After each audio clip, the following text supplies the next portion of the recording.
नमस्कार विद्यार्थी मित्रांनो, मी प्राध्यापक श्रीमती पवळ जयम. विषय 11वी इतिहास. तर 11वी इतिहास नवीन अभ्यासक्रमानुसार चालू वर्षी 2020-21 मध्ये आपणाला 11वी इतिहास या विषयामध्ये एकूण 16 प्रकरणाचा अभ्यास करावयाचा आहे. या 16 प्रकरणापैकी आज आपण आपला पहिला जो पाठ आहे किंवा पहिलं जे प्रकरण आहे आद्य शेतकरी, या प्रकरणाला सुरुवात करणार आहोत. या प्रकरणामध्ये आपण एकूण 5 घटकांचा विचार करणार आहोत. त्यापैकी नद्यांच्या काठची संस्कृती, दुसरा घटक शेतीची सुरुवात, कृषी उत्पादन, तिसरा घटक भारतातील आद्य शेतकरी, चौथा घटक स्थिर गाव वसाहती, संघटन आणि व्यवस्थापन, पाचवा घटक व्यापार आणि दळणवळण आणि शेवटी नागरीकरणाची सुरुवात. या घटकाचा आपल्याला विचार करायचा आहे. पैकी आपण आपला पहिला जो घटक आहे नद्याकाठची संस्कृती या मुद्द्याचा विचार करणार आहोत. नद्याकाठची संस्कृती या मुद्द्याचा विचार करत असताना सुरुवातीला आपण प्रास्ताविक स्वरूपामध्ये त्याचा विचार करणार आहोत. तर यामध्ये की अश्मयुग काळातील कुशल मानवाने पहिली दगडी हत्यारे तयार केली. या दगडी हत्याराचा उपयोग मृत प्राण्याच्या कातडीवरील मांस खरवडण्यासाठी, हाडांच्या आतील मगज खाण्यासाठी व फळांचे कठीण कवच फोडण्यासाठी यासारख्या जुजबी कामासाठी केला जाई. हत्यार घडवण्यासाठी आवश्यक तेवढाच जोर लावून दगडाचे हव्या तेवढ्या आकाराचे छिलके काढता येत होते. ही मानवाच्या तंत्रज्ञानाच्या क्षेत्रातील पहिली झेप होती. म्हणजेच मानवाने बुद्धीच्या जोरावर लावलेला एक छोटासा शोध असं आपणास म्हणता येईल. काळ बदलत गेला तसतशी मानवाची उत्तरोत्तर प्रगती होत गेली. कुशल मानवाच्या ही मानव पुढे गेला त्याबरोबरच त्याच्या तंत्रज्ञानातही बदल होत गेले. तंत्रज्ञान अधिक विकसित होत गेले.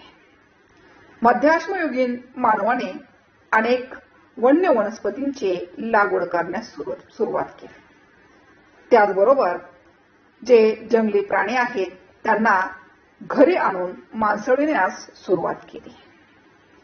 मध्य अश्मयुगाचं एक वैशिष्ट्य आपल्याला सांगता येईल की मध्य अश्मयुगाच्या शेवटच्या टप्प्यामध्ये मानवाला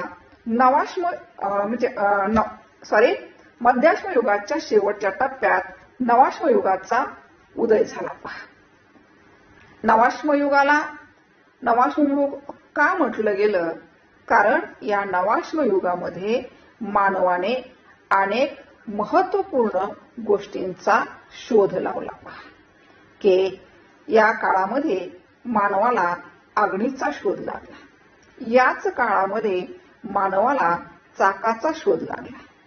याच काळामध्ये मानवाला शेतीचा शोध लावण्यामध्ये यश मिळालं. अग्नीचा शोध लावल्यामुळे अग्नीचा वापर मानवाने अन्न शिजवून खाण्यासाठी केला, प्रकाशासाठी केला. चाकाचा शोध लावल्यामुळे मातीची भांडी या चाकाच्या साहाय्याने तयार केली. बैलगाडीच्या माध्यमामधून वाहतुकीसाठी या गाडीचा वापर होऊ लागला. म्हणजे या काळामध्ये असे अनेक महत्वपूर्ण शोध लागल्यामुळे नवाश्मयुगीन मानवाचे भटके जीवन संपुष्टात आले आणि त्यांचे भटके जीवन संपुष्टात येऊन त्यांच्या स्थिर जीवनाला सुरुवात झाली. गाव वसाहती निर्माण झाल्या. या काळातील मानव शेतीबरोबर पशुपालन देखील करू लागला. काही पुरातत्वीय पुराव्यांच्या आधारे इसवी सन पूर्व 12,000 ते 11,000 वर्षापूर्वी पद्धतशीर शेतीची सुरुवात झाली असे दिसते. की इसवी सन पूर्व 12,000 ते 11,000 वर्षापूर्वी पद्धतशीर शेतीची सुरुवात झाली हे पुरातत्वीय पुराव्यांच्या आधारे सांगता येते. शेतीची सुरुवात आणि स्थिर गाव वसाहतींचा उदय या दोन घटकाचा अनन्य संबंध आहे. शेतीची झालेली सुरुवात आणि स्थिर गाव वसाहतींचा उदय या दोन गोष्टींमध्ये खऱ्या अर्थाने प्राचीन नागरी संस्कृतीची बीज आपल्याला त्यामध्ये दिसतात. की ह्या दोन गोष्टीचा दोन्ही घटकाचा संबंध त्या ठिकाणी अनन्य प्रकारचा आहे. शेतीचं तंत्र साध्य झाल्यामुळे त्याचा परिणाम असा झाला की जगभरामध्ये नद्यांच्या काठच्या प्रदेशात सर्वाधिक प्राचीन नागरी संस्कृती विकसित झालेलं आपणास पाहावयास मिळतं. तर आपल्याला खऱ्या अर्थाने नद्यांच्या काठच्या ज्या संस्कृती आहेत, विशेषत्वाने जगभराच्या नद्यांच्या काठी प्रदेशामध्ये सर्वाधिक प्राचीन नागरी संस्कृती ज्या विकसित झाल्या, उदयास पावल्या, ते प्रदेश जर या ठिकाणी आपण विचारात घेतले तर मेसोपोटेमिया संस्कृती, इजिप्त संस्कृती, भारतीय उपखंडातील असणारी संस्कृती आणि चिनी संस्कृती, की या चार प्रदेशामध्ये नवाश्म युगाचा उदय झाला. शेती पशुपालनाची सुरुवात होऊन स्थिर गाव वसाहती प्रस्थापित झाल्या.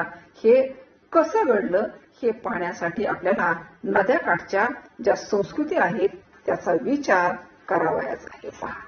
तर आपण सर्वात प्रथम ज्या संस्कृतीचा विचार करणार आहोत ती म्हणजे पहिली जी संस्कृती आहे टायग्रिस आणि युफ्रेटिस नद्यांचं जे खोरं आहे, या नद्यांच्या खोऱ्यामध्ये उदयास आलेली मेसोपोटेमिया संस्कृती पहा. की टायग्रिस आणि युफ्रेटिस नद्यांच्या खोऱ्यात प्राचीन मेसोपोटेमिया संस्कृती उदयास आली. तर मेसोपोटेमियाचा हा जो प्रदेश आहे, हा प्रदेश म्हणजे आजचं इराण, सिरिया हे देश, तसेच इराणचा पश्चिमेकडील प्रदेश आणि तुर्कस्तानचा आग्नेयाकडील प्रदेश, की या भागांचा समावेश प्राचीन मेसोपोटेमियामध्ये होता. पहा की मेसोपोटेमिया हे टायग्रिस आणि युफ्रेटिस नद्यांच्या खोऱ्यांचे ग्रीक भाषेतील नाव आहे. परत पहा, मेसोपोटेमिया हे टायग्रिस आणि युफ्रेटिस नद्यांच्या खोऱ्याचे ग्रीक भाषेतील नाव आहे. यामध्ये मेसॉस या शब्दाचा अर्थ मधला. पहा, मेसॉस या शब्दाचा अर्थ मधला आणि पोटेमॉस या शब्दाचा अर्थ नदी. पोटेमॉस या शब्दाचा अर्थ नदी म्हणजेच दोन नद्यांच्या मधला प्रदेश म्हणजे मेसोपोटेमिया होय. दोन नद्यांच्या मधला प्रदेश म्हणजे मेसोपोटेमिया होय. तर टायग्रिस आणि युफ्रेटिस या दोन नद्यांचे मुबलक पाणी, तसेच दरवर्षी या नद्यांना महापूर येत असत. त्यामुळे मेसोपोटेमिया येथील जमीन सुपीक झाली होती आणि यामुळे प्राचीन मेसोपोटेमियामध्ये मध्ययुगीन मानवाचे भटके किंवा निमभटके जीवन संपुष्टात आले आणि इथला असणारा मानव हा स्थिर मानला आणि त्यातून नवाश्मयुगीन आद्य गाव वसाहतींचा उगम झाला. की कशा पद्धतीनं इथली संस्कृती उदयास आली, तर प्राप्त पुराव्याच्या आधारे मेसोपोटेमियातील नवाश्मयुगीन आद्य वसाहती या इसवी सन पूर्व 10,000 वर्ष इतक्या प्राचीन आहेत. इथला शेतकरी हा गहू बार्ली यासारखी पिकं घेत असत पहा. त्यानंतर आपल्याला पुढील जी संस्कृती आहे ती म्हणजे इजिप्त संस्कृती, की आफ्रिका खंडातील उत्तरेस असलेल्या नाईल नदीच्या खोऱ्यातील प्रदेश म्हणजे इजिप्त होय. की नेपोलियन बोनापार्ट याने इसवी सन 1798 मध्ये इजिप्तवर स्वारी केली. पण जेव्हा तो स्वारीला निघालेला होता तेव्हा सैन्याबरोबरच त्याच्याबरोबर विविध क्षेत्रातील अनेक विद्वानही होते, की या विद्वानांनी इजिप्तमधील प्राचीन अवशेषांचा अभ्यास करून त्याची माहिती प्रसिद्ध केली. रोझेटा स्टोन इथं अभिलेख आहे पहा. रोझेटा स्टोन इथं जो अभिलेख आहे त्या अभिलेखाच्या आधारे इजिप्तच्या चित्रलिपीचे वाचन करता आल्यामुळे या अभ्यासाला आणखी गती मिळण्याचं काम झालं. इसवी सन पूर्व 6000 वर्षाच्या सुमारास नवाश्मयुगीन आद्य वसाहती इजिप्तमध्ये वसल्या होत्या पहा. इसवी सन पूर्व 6000 वर्षाच्या सुमारास नवाश्मयुगीन आद्य वसाहती इजिप्तमध्ये वसल्या होत्या. शेतीची सुरुवातही अर्थात याच सुमारास झाली, याच काळात झाली.